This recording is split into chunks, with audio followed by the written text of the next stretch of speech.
आप देख रहे हैं इंडिया टाउन न्यूज, भारत की बात, एक साल बेमिसाल। नमस्कार, आप देख रहे हैं इंडिया टाउन न्यूज और मैं हूं आपके साथ मर्सी। स्वागत करती हूं हमारे खास बुलेटिन न्यायधानी की नब्ज में। चलिए खबरों की शुरुआत करने से पहले नजर डालते हैं हेडलाइंस पर। ठगी का मामला एक बार फिर आया सामने। मनी लॉन्ड्रिंग के मामले में फंसाने की धमकी, साइबर टीम को मिली सफलता। सामुदायिक स्वास्थ्य केंद्र के डॉक्टर पर लगा पैसे की मांग का आरोप, गांव वासियों ने लगाया लापरवाही का आरोप। उच्च अधिकारी ने कार्रवाई करने का दिया आश्वासन। अटल बिहारी समिति में करोड़ों के घोटाले की आशंका, रहवासियों ने की जांच की मांग, वित्त मंत्री ने दिए जांच के आदेश। ट्रैफिक ने स्थानीय लोगों की बढ़ाई समस्या, नियम का पालन न करने पर खड़े हो रहे सवाल, सीएमओ ने दिए कार्रवाई के आदेश। बिर्रा थाना क्षेत्र में हुए अंधे कत्ल की गुत्थी सुलझी, गांव के ही 2 युवकों ने की थी मृतक संतोष कश्यप की हत्या। हत्या में इस्तेमाल हथियार और बाइक को पुलिस ने किया जब्त। 4 पहिया वाहन से कुचलने पर बछड़े की मौके पर हुई मौत, घटना का सीसीटीवी फुटेज हुआ वायरल। अब खबरें विस्तार से। पोर्नोग्राफी अपलोड करने और मनी लॉन्ड्रिंग का डर दिखाकर रिटायर्ड शासकीय कर्मचारी से 54 लाख रुपए की ठगी करने वाले अंतर्राज्यीय आरोपियों को बिलासपुर की साइबर टीम ने गिरफ्तार करने में सफलता हासिल की है। मामले का खुलासा करते हुए साइबर सेल के अतिरिक्त पुलिस अधीक्षक अनुज कुमार ने बताया कि कुछ दिनों पहले सिविल लाइन थाना क्षेत्र में रहने वाले जय सिंह चंदेल को फोन के जरिए कुछ लोगों द्वारा पोर्नोग्राफी वीडियो अपलोड करने और मनी लॉन्ड्रिंग में फंसाने की धमकी देकर अलग अलग बैंक खातों के माध्यम से 54,30,000 रुपए की ठगी की गई थी। इसके बाद प्रार्थी ने मामले की शिकायत पुलिस में की। पुलिस द्वारा अकाउंट स्टेटमेंट के जरिए आरोपियों की तलाश की और उन्हें राजस्थान, हरियाणा और उत्तर प्रदेश में खोजा गया। इस दौरान आरोपी लगातार अपना ठिकाना बदल रहे थे, लेकिन पुलिस ने 3 आरोपियों को गिरफ्तार करने में सफलता हासिल की। आरोपियों ने बताया कि ठगी के पैसे को उनके द्वारा क्रिप्टो करेंसी में कन्वर्ट कर उपयोग किया जा रहा था। आरोपियों के पास से पुलिस ने 5 मोबाइल और क्रिप्टो करेंसी जब्त की है। जून महीने में हमारे यहाँ एक प्रार्थी थे जो रिटायर्ड शासकीय कर्मचारी है। उनको एक अननोन कॉल आया हुआ था कि आपके मोबाइल से एक पोर्नोग्राफी वीडियो अपलोड हुआ है और उसके नाम से उनको झांसे में लेकर लगभग 55 लाख की ठगी की गई थी, जिसमें हमारे साइबर रेंज थाने में केस रजिस्टर कर विवेचना की जा रही थी। विवेचना में टेक्निकल इनपुट, बैंक डिटेल्स के आधार पर पार्टी रवाना की गई थी, जिसमें आज राजस्थान और हरियाणा से हम लोग 3 आरोपियों को गिरफ्तार किए हैं। तीनों को भी रिमांड में भेज रहे हैं। अभी इसमें जांच और जारी है, पूछताछ कर रहे हैं। ये प्राइमरी अभी जो जांच हुई है उसके आधार पर अभी हमारे मामले में आरोपी हैं, इनको हम अभी रिमांड पे भेज रहे हैं। ये गिरफ्तारी हुई है सर, ये कहाँ से रहने वाले लोग? इसमें 2 आरोपी राजस्थान के हैं, श्रीगंगानगर के, और एक हरियाणा का है, जिला सिरसा का रहने वाला है।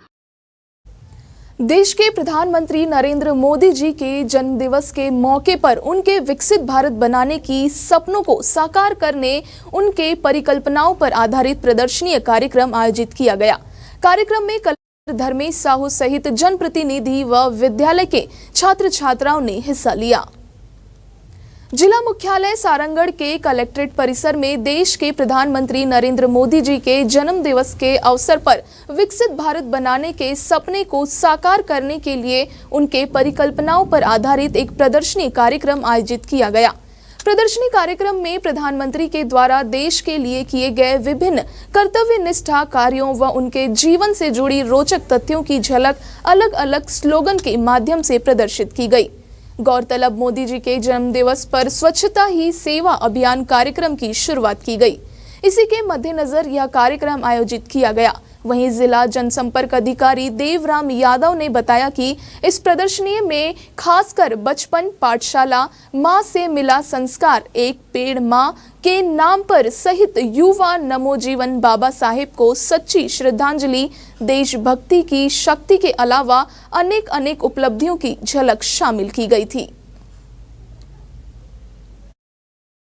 कलेक्टोरेट परिसर सारंगढ़ में विकसित भारत मोदी जी की संकल्पना पर आधारित प्रदर्शनी का आयोजन किया गया था, जिसमें मुख्य अतिथि श्री धर्मेश कुमार साहू, कलेक्टर महोदय जिला सारंगढ़ बिलाईगढ़ एवं गणमान्य नागरिक उपस्थित थे।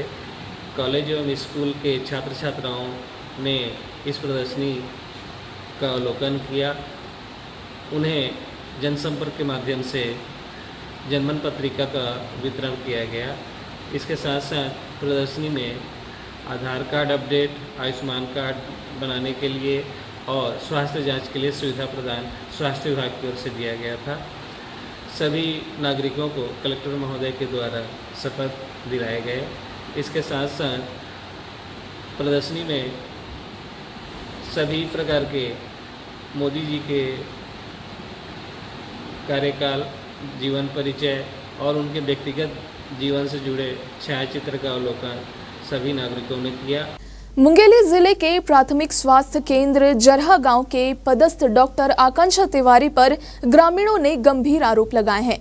ग्रामीणों का कहना है कि प्रदेश सरकार के महत्वपूर्ण योजना रामलला दर्शन के लिए हितग्राहियों को लगने वाले आवश्यक दस्तावेज में से एक स्वास्थ्य परीक्षण रिपोर्ट भी है, जिसे बनाने के लिए डॉक्टर आकांक्षा तिवारी ने 500 रुपए की मांग की है, तो वहीं ठीक से इलाज न करने की भी बात कही है। छत्तीसगढ़ प्रदेश सरकार की महत्वपूर्ण तीर्थ यात्रा योजना के लिए हितग्राहियों को स्वास्थ्य परीक्षण रिपोर्ट आवेदन के साथ जमा करना पड़ता है। निवासी श्री राम कश्यप ने श्री राम जन्मभूमि अयोध्या के श्री रामलला दर्शन के लिए आवेदन भरने के लिए आवश्यक दस्तावेज स्वास्थ्य परीक्षण रिपोर्ट बनवाने प्राथमिक स्वास्थ्य केंद्र जरहा गांव गया था, जहां पदस्थ डॉक्टर आकांक्षा तिवारी ने स्वास्थ्य परीक्षण रिपोर्ट बनाने के लिए 500 रुपए की मांग की।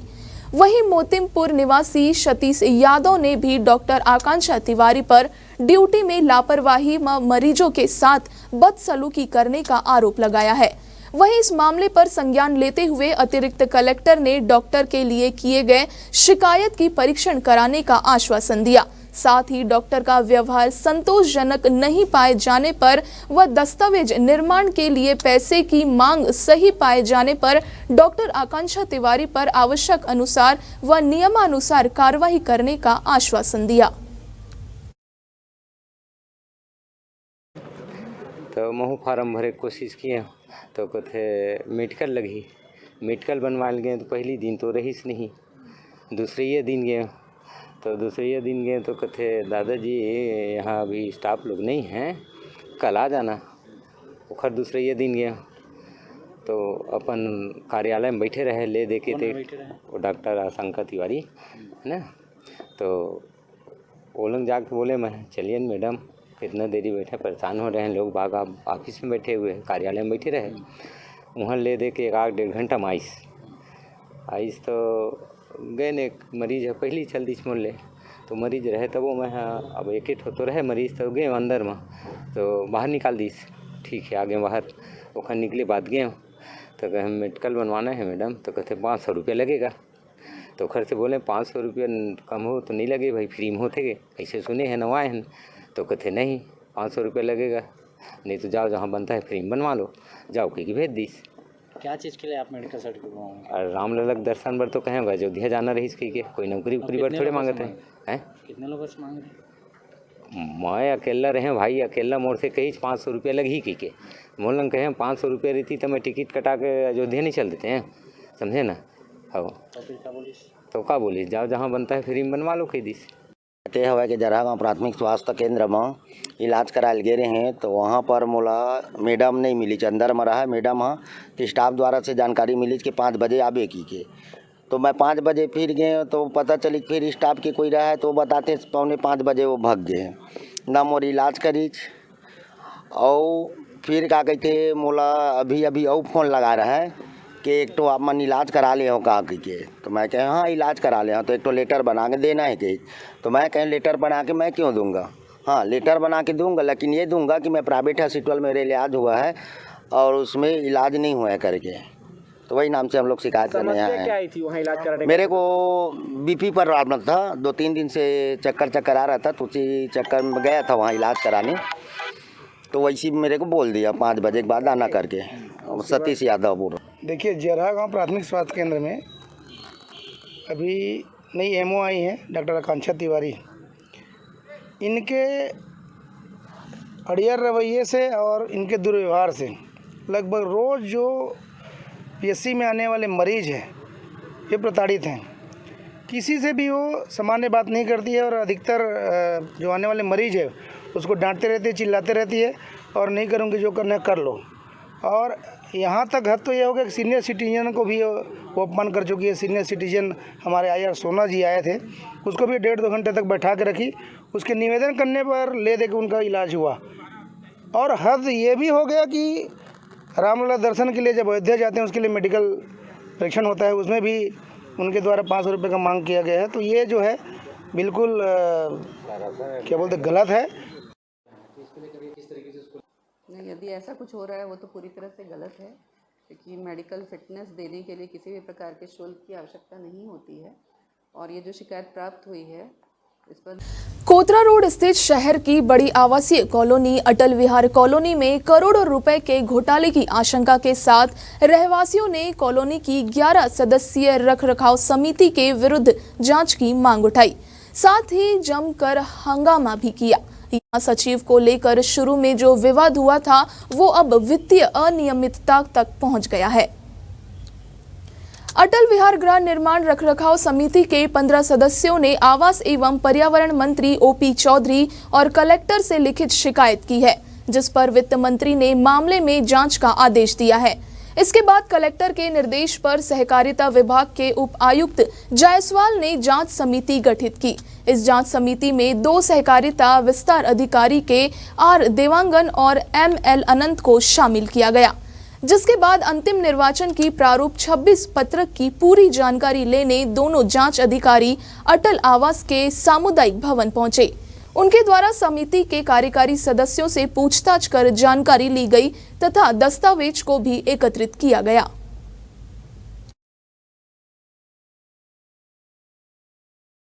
उपायुक्त सहकारिता ने 2 सदस्यों का एक जांच दल गठित किया हुआ है और उस संबंध में हम अपनी प्रारंभिक जांच के लिए उपस्थित हुए हैं।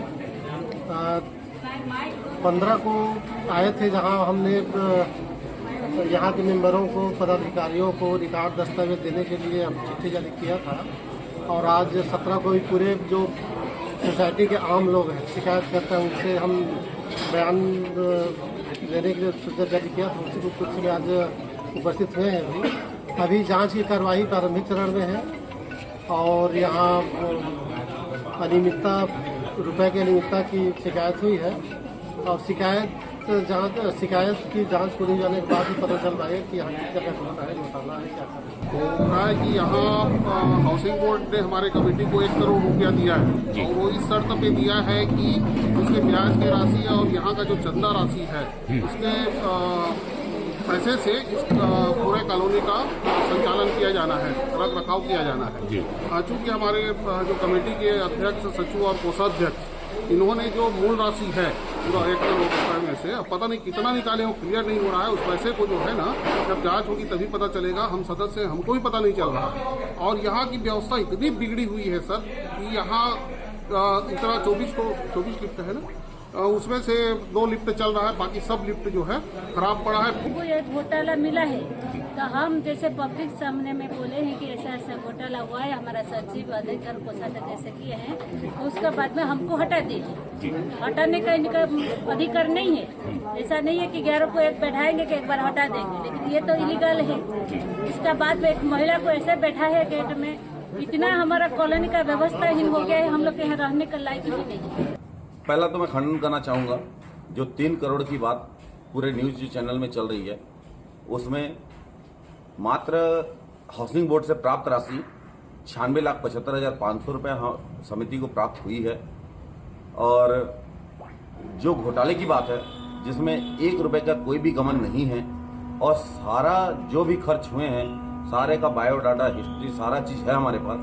और यहाँ पे कुछ कारणवश एक युवा नेता के कहने से बीजेपी के कुछ आदमी, माननीय ओपी चौधरी वित्त मंत्री जी से, वित्त एवं आवास पर्यावरण मंत्री जी से बोल करके, कलेक्टर से बोल करके जांच दल बैठाया गया है। और निश्चित रूप से वह घोटाला स्पष्ट दिख रहा है कि सभी के पर्सनल बैंक अकाउंट में पैसे गए हैं और जब हाउसिंग बोर्ड ने इनको पैसा दिया था तो 1 करोड़ रुपए हाउसिंग बोर्ड ने अपने फंड से इस सोसाइटी को दिया था और उस 1 करोड़ रुपए में से 95 लाख रुपीस इन लोगों ने खर्च कर दिया और 95 लाख रुपए खर्च करने के बाद उसमें स्पष्ट लिखा हुआ था कि आप किसी भी प्रकार की अवैध वसूली नहीं करेंगे और इसी राशि से आप ब्याज में इस सोसाइटी का रखरखाव करेंगे।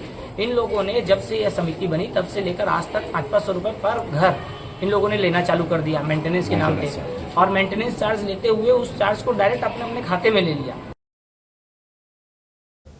शक्तिनगर में लगातार बढ़ रही ट्रैफिक ने स्थानीय लोगों की समस्या बढ़ा दी है।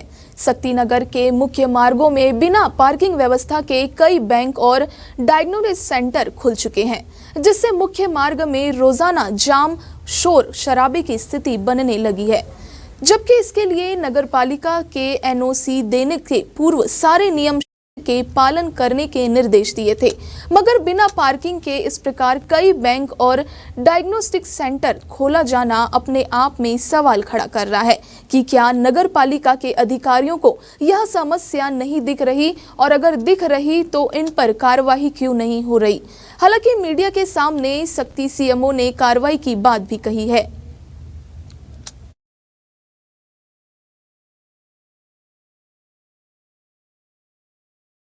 शहर के मुख्य मार्ग में कुछ नए प्रतिष्ठान खुले हैं, कुछ नए बैंक अभी वर्तमान में संचालन किया जा रहा है, जिसके कारण ट्रैफिक की समस्या हो रही है।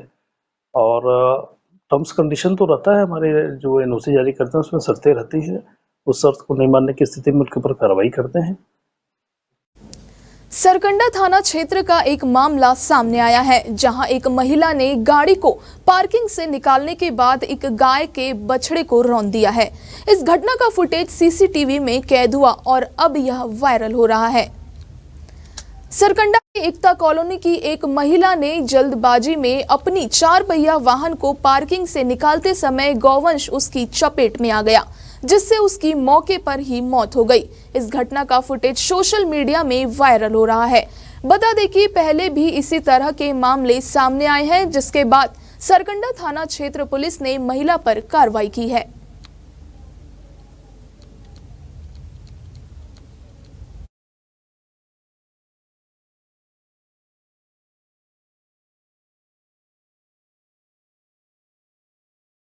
जिला मुख्यालय शक्ति का सामुदायिक स्वास्थ्य केंद्र अपनी दुर्दशा पर आंसू बहा रहा है।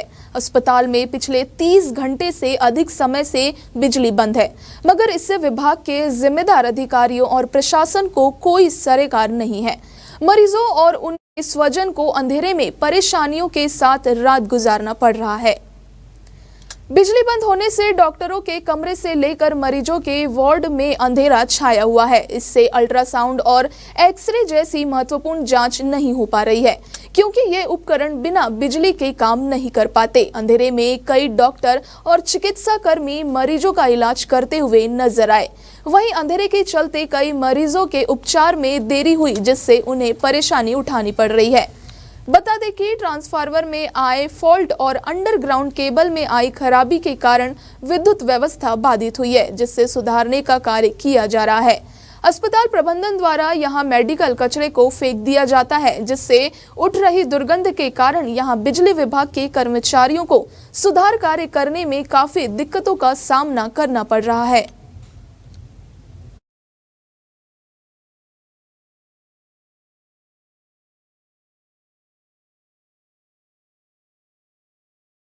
जांजगीर चांपा जिले के बिर्रा थाना क्षेत्र में हुए अंधे कत्ल की गुत्थी को सुलझाने में पुलिस को बड़ी सफलता मिली है। मामले में पुलिस ने सलखन गांव के 2 आरोपियों को गिरफ्तार कर हत्या में उपयोग किए गए हथियार और बाइक को जब्त किया है। पुलिस के अनुसार हत्या का मुख्य कारण मृतक संतोष कश्यप द्वारा आरोपी के दुकान से मुफ्त में सामान लेने और पैसा मांगने पर जेल भेजने की धमकी देना है। बता दें कि 15 सितंबर को जांजगीर चांपा जिला के बिर्रा थाना क्षेत्र में महानदी के किनारे एक युवक का शव बरामद हुआ था, जिसकी पहचान संतोष कश्यप के रूप में हुई थी।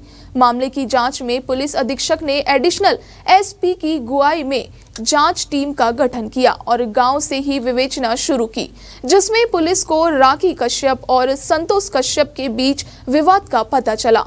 पुलिस ने राखी कश्यप को हिरासत में लेकर पूछताछ की, जहां उसने संतोष कश्यप की हत्या करना स्वीकार किया। पुलिस ने आरोपियों को गिरफ्तार कर न्यायिक हिरासत में भेज दिया है।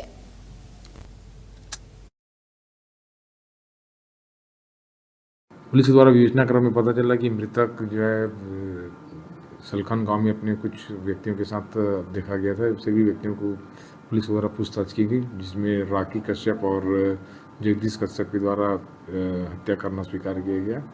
राखी सलखन गांव का निवासी है, जो एक छोटा सा दुकान चलाता है और मृतक जो है आए दिन उसके दुकान से सामान ले लेता था तथा आरोपी को पैसा नहीं देता था तथा पैसा मांगने पर उसको कार्रवाई करवाने की धमकी देता था, जिस पर आरोपी राखी कश्यप क्षुब्ध था तथा 13 तारीख को मृतक जो है उसकी दुकान में पहुंचा, शराब के नशे में था। उसने फिर उससे पैसे की मांग की गई, जिस पे वो अपने दुकान से लगभग 100 मीटर दूर ले जाकर आरोपी के गले पे दराती से ताबड़तोड़ वार किया, जिससे मौके पर ही उसकी मौत हो गई। फिर इसके पश्चात वो अपने साथी जगदीश कश्यप के साथ मिलकर मृतक के शव को बोरी में रखकर सियादेही गांव में हसदेव के पुल के ऊपर से उसको फेंक दिया। और इसी के साथ इस बुलेटिन न्यायधानी की नब्ज में इतना ही। मुझे दीजिए इजाजत। नमस्कार।